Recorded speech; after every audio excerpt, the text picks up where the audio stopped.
সচিবালয়ের আগুন নাশকতা নাকি নিছক দুর্ঘটনা, এই প্রশ্নই এখন টক অব দ্য কান্ট্রি। বন্ধ সচিবালয়ে কিভাবে লাগলো আগুন, কতটা ক্ষতি বা হয়েছে, সাব্বির আহমেদ জানাচ্ছেন বিস্তারিত। বুধবার দিবাগত রাত 1:50 দিকে আগুন লাগে সচিবালয়ের 7 নম্বর ভবনে। 6 তলা থেকে দ্রুতই আগুন ছড়িয়ে পড়ে ওপরের দিকে।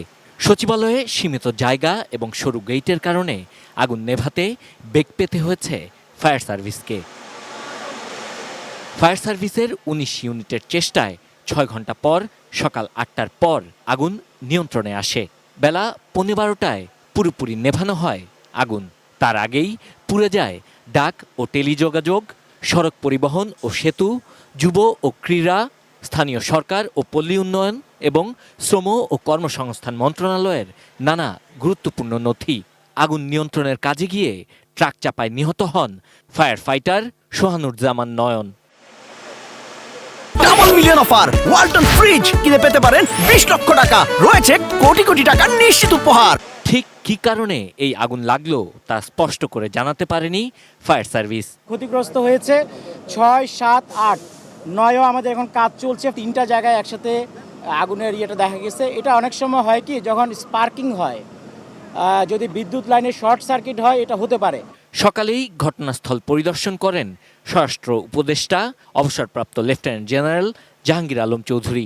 অ্যাক্সিডেন্ট তো সব জায়গায় হইতে পারে, এটা তো এই জন্য তো অ্যাক্সিডেন্ট বলা হয়। আগুনটা 6 তলায় লাগছে, 11টা 7, 8 উপরের দিকে গেছে, কিন্তু নিচে আর আসতে পারে না। এ আগুনকে দুর্ঘটনা বলে মানতে নারাজ অনেকেই। ভবনটার দিকে লক্ষ্য করলে দেখা যায় যে 3 জায়গায় দেখা যাচ্ছে যে আগুন জ্বলছে, মাঝ দিয়ে নেই।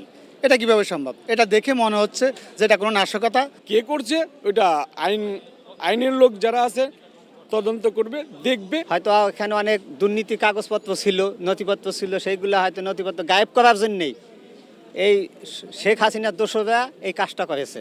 বৃহস্পতিবার কর্মকর্তা কর্মচারীরা সীমিত পরিসরে সচিবালয়ে ঢোকেন। হয়েছে অন্যান্য মন্ত্রণালয়ের কাজও।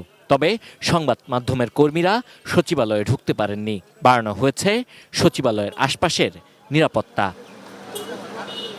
Sabbir Ahmed, ATN news, Dhaka.